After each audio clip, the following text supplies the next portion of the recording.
My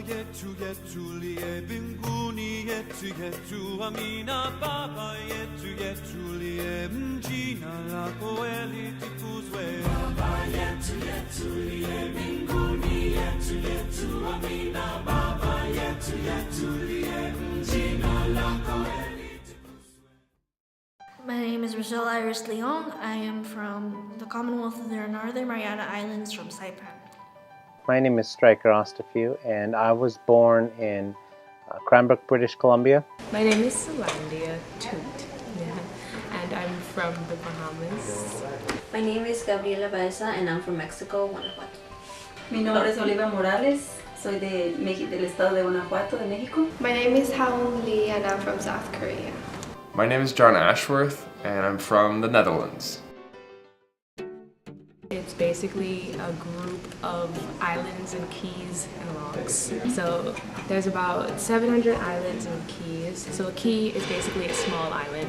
It's just like a very overall Polynesian, Micronesian culture overall.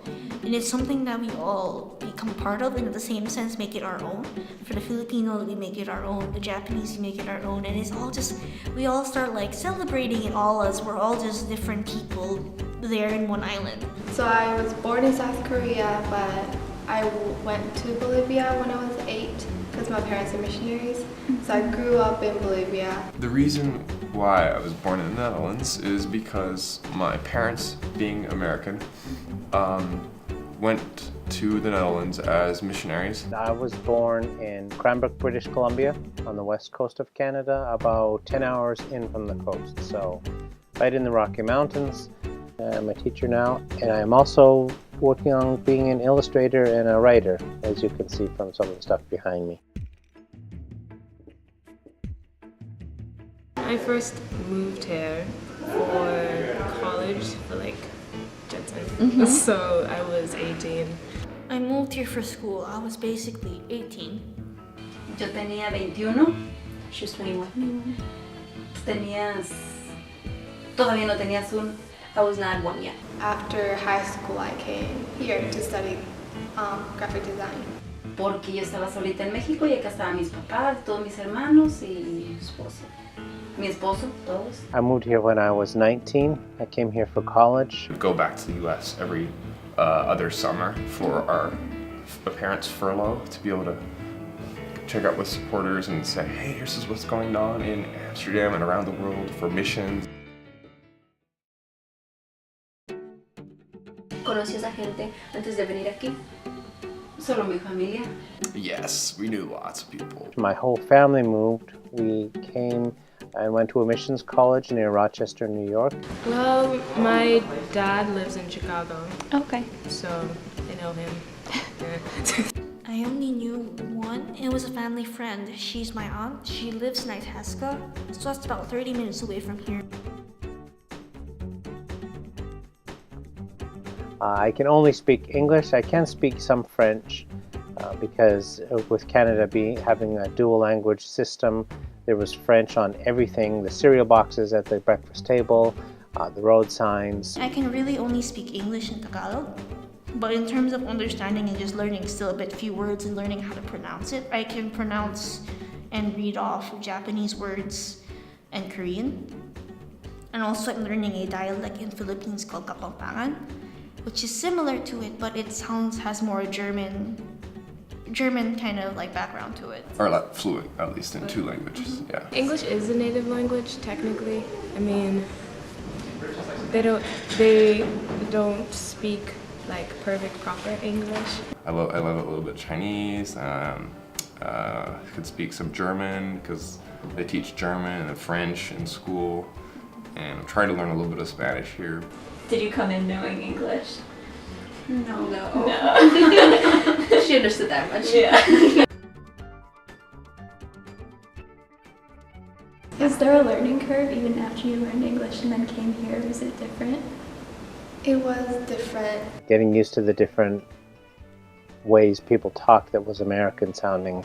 The way people pronounced words was different, but it was like okay, just because we're so close to America. For us back home, we take turns. And it's like, kind of like social cues. You know when to take turns. But here it feels like I just go confused because everybody kind of just kept interjecting one another, and it was aggressively going into the conversation. I didn't know when it was my turn to like talk. I just kept listening. I just said, uh-huh.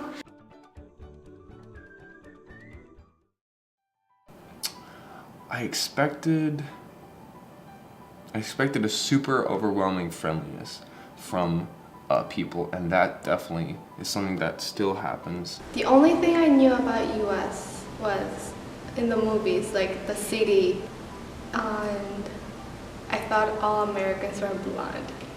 Yes. It was really exciting because I felt like now I can finally test all my theories I had about America from like the TV. When I first saw like downtown Chicago, I felt like, wow, I'm really in a TV show. From a Dutch perspective, there's a lot of, I think that there's more negative stereotype about the US than there is positive. I expected people to be more cold than they were. For some reason, people around the world think in generally that Americans are rude, and I found that to be true. In a lot of cases, ruder sort of in general than regular people in Canada. When I walk places, like at least back home, usually when you see people, you be like, good afternoon, you acknowledge their presence, things like that. And then I know Americans, like, generally, when you walk, you don't really, like, acknowledge people. People are, like, in their bubble, they're just like that. So, like, I expected that. And it happens, but it doesn't happen as much. Yo me imaginé que era un lugar, no sé, como más bonito, más divertido. I had a feeling I was going to gain weight, which I kind of did. All the flags on all the houses, the stars that are on the buildings saying whether they're someone in the family is in military service or not, and I was pleasantly surprised by that. Seeing like all the cities, all the places, everything being so big and far, where like the nearest spot, like the nearest target is 30 minutes away from you. I came here and everyone's so tall, so big. I was like, oh, I'm scared. Como se decía que aquí se ganaba mucho dinero, me imaginé la cosa muy divertida. Entonces al venir, pues sí está bonito, pero cuesta mucho para ganarse la vida. No es tan fácil como yo me imaginé. The plate size, whatever, it's just like huge. I was like, oh, maybe that's why, like, people eat a lot here, they grow. I was also pleasantly surprised by groundhogs, believe it or not. If you grow up celebrating Groundhog Day and you don't have groundhogs, it's a pretty big deal when you come to a place where there are groundhogs. So right now when I see groundhogs on the medians and the highways and out in the country, I still get excited. I mainly experience assumptions. Not really getting looked down. Not that I'm aware of, at least. But in the terms of how they assume that my English is not good. For me personally, it's not a thing that's on my mind. Recently, there's been news about things like that, like getting in back home. But other than that, it's like, okay, your skin color is different, but that kind of means nothing. He escuchado sobre otras personas, razas, pero yo nunca me he sentido discriminada ni... I didn't really grow up with any kind of racism that I was aware of until I came to the States. And then I could see people being irate on both sides of the fence, and it was disturbing. And even when I went south, I was called a Yankee, even though I wasn't a Yankee. I was Canadian, but they saw my New York license plate, and so I experienced that too. Racism in Bolivia.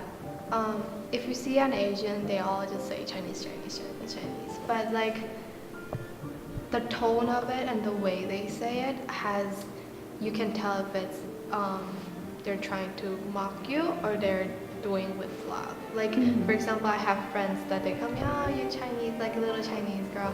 I think if somebody like treated me a certain way, I just think they're a very mean person. I wouldn't really think, oh, they're doing this because of the color of my skin. Here I feel like just like little things sometimes, like once in a while, like there's someone who looks at you kind of bad and kind of like you can tell they don't like you, and you can like kind of feel like why, because you see them not act with you the same way they're acting with other people around them. But I'm like, at the point I'm like, I don't care. Like, Yeah. they're ignorant, like they just don't know it. Por ejemplo, el otro día en el buffet, una señora se tenía ganas de venirse, me estaba contando que tenía ganas de levantarse de allí porque llegaron unas personas, llegaron otras y atendieron y ya estaban comiendo y llegó primero la otra y entonces esas personas que llegaron primero las atendieron al final y estaban comentando de que se puso una señora enfrente al decirles pues que era tanto, ¿verdad? Y fueron los últimos que atendieron y de alguna forma les hicieron ver que, o sea, que ya terminaron, que ya se podían ir. Entonces yo dije, wow, ¿cómo es posible? Pero ese es un ejemplo, pero como te digo, solamente a mí no me ha pasado eso. Here, I don't think I personally like felt racism that much, but I've seen my friends go through it. Maybe because I'm here stuck in the studio all the time, like I don't go out.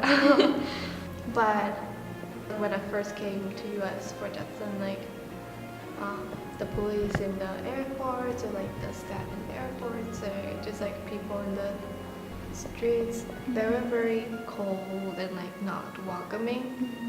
But the more I am here and like the more I hang out with Americans and also friends and all that, it's not that bad. Like you just have to let them know because they don't know about us, and that's why they act like that.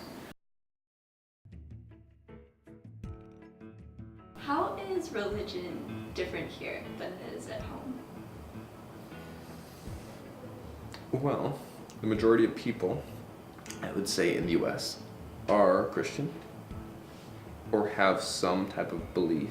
The only difference that I really saw was that in America there has been a longer time period for people to establish religion here, but it was primarily everything that was either Protestant or Catholic or versions of that, and a lot more choices in those areas. And then, of course, recently other cultures have their own religions that have sprung up. Religion is definitely a lot more visible, a lot more obvious in the US. Whether it's on billboards while you're driving across the country, you know, Jesus saves, dial 1-800 Jesus saves. Religion in America is more open than back home. So they're more open to different types of religion and more open to different types of worship. Coming here, they were more open into choosing what kind of religion you want to be, basically, or what you want to follow.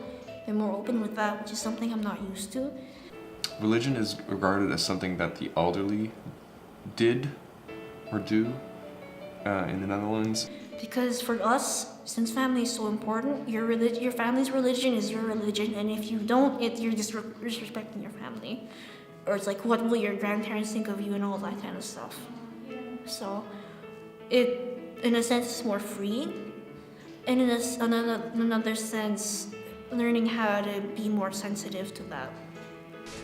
The culture there, like everyone's Catholic, so it's like you assume everybody knows, so it's just people talk about it once in a while, but it's not as like we're gonna preach to you. The majority of the denomination is like Baptist, and it's like Caribbean Baptist, so the worship is basically more upbeat.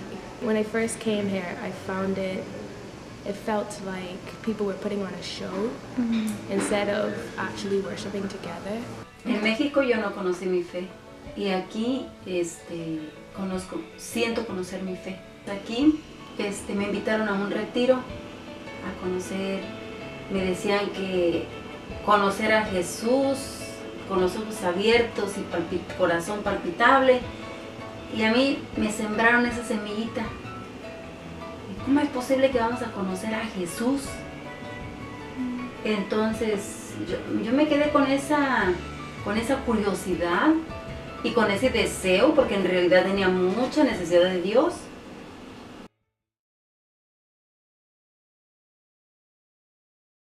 Do you miss the food? Of course. That was not a question. Yeah, food back home is obviously better. Cat food. Yeah. I'm so sick of it. It's like so based on rice. Like we need rice. Like not only like the Filipinos, the Chinese, the Koreans, the Japanese. Everybody wants rice. We just need rice. So I miss tropical fruits from Bolivia. And like Bolivian like cheese. It's so different from here. Or the bread and cheese. I think the bread, cheese, and like it's like the packaged meats. Like for sandwiches, I can't do cheddar cheese. I can't do, like the only cheese I'll take is their pepper jack or the if they have gouda. Americans say gouda. Korean food I miss, especially spiciness. Yeah. So I put sriracha everywhere. Are there any weird slang expressions that like are just like super weird and confusing to you that we use here? There's just so many. Expressions. American expressions. I don't think it was necessarily slang, but it was grammar. I don't know, a lot of terrible grammar. A lot of these ways of swearing, but you reverse the order of the letters. First time I came here, I heard a lot of my friends say ratchet. And I was like, what is that? Dangummit. Dangummit. Removing words and making things flow like kittens, mittens instead of kittens, and mittens. And where have you been? They say, where have you been? Where I'm going to do this again. They say it, I'm going to do this again. If we're trying to not curse, filling in the blank with something that's just just close to being a curse. My favorite, recognize. Do you recognize me? Well, no, I don't recognize you. I recognize you. I have some questions that they asked me that kind of like ticked me off, but I didn't get asked them frequently. It was just like these few questions. Was one, if you don't have snow in Saipan, how do you have Christmas? Do you not celebrate Christmas? And you're just like, excuse me. When I pronounce words, and then it's just like, what did you say? And it's like, it's the same word. I did get tired of hearing people ask me all the time if I was a Canadian because of the way I talk. They'd say, "Oh, you're Canadian, eh?" And or I'm out and about. Oh, you must be a Canadian. You said the about word like that. They just like repeat what I say and pretend like they know how to say what I say, how I say it, and it actually doesn't sound at all the same. So like, I say Harry Potter, and then people are like Harry Potter or something like that. Yeah. So it's like little things like that. Or I say that my air is instead of my ear, or whatever. So like little things like that. What have you been? What are you doing there? Right? People will say, "Oh, really? What are you doing there?" And it amazes me that friends of mine, still don't know that I'm actually in the U.S. I expected it to be more like, oh, did you like ride dolphins to school? Like, You can speak English, right? Or like, are you a U.S. citizen? Or like, you're from Guam, right? Or you're from the Philippines, right? Then it's just like, no, I am not. I am an American citizen, a U.S. citizen, and I am in a U.S. territory. I am not from a different country. I can speak English. English is my first language. Thank you very much.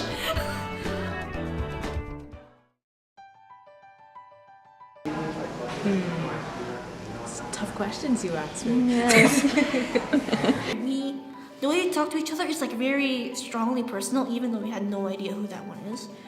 For here, they're polite and really nice, and which is something I really like about it. But at the same time, it still feels, in a sense, more formal. which bothered me so much for like I think the first two months here. What I found out when I came here was like a lot of people talk about yes diversity, yes race, yes da da da da da da, but like they just say stuff. They talk about it, but they don't do anything about it, and they don't know anything about it. Mm-hmm. So I just want like that actual diversity-ness to be actual physical like actions to come here. I think it would be politeness. There's a lot of rude Americans, I have to say. Knowing that somehow we're all connected and we all are basically the same. We're all from the same place, and just keeping that, because it seems like there's a lot of like dissonance and separation between Americans, even though they're all Americans. It's not like I'm the only like American. I am the pure American. Like, I don't think there is such a thing as a pure American. So Going into Canada, for instance, going through the border patrol, you don't get to Canada, people are like, come on in, we like you. Canada welcomes you. And when you come back into the US, they're like, where are you from? What did you do here? How long have you been here? Definitely try to live somewhere close to where you have access to public transportation. As an international student, documents are very important. F1 visa, I-20, all that is very important. Don't buy a lot of fast food. I would tell them to research a lot about the place that they're going. Watch out for the additional fees on debit cards in the US. Just have an open mind to kind of accept everything. Keep an open mind. Honestly, that's basically what I have to tell them. Be open-minded. Don't be afraid to try new things and to just like adjust and adapt to the surrounding cultures that you're with. But at the same time, which is something I'm struggling with even right now, don't lose your roots, don't lose who you are, because what are you if you lose your identity and become something you're not? Always keep in your mind the privilege you have of living here. We have the freedoms that are here are not in other countries, and every time I stand up to say the Pledge of Allegiance to the flag, I think how thankful I am to be here and be a citizen now.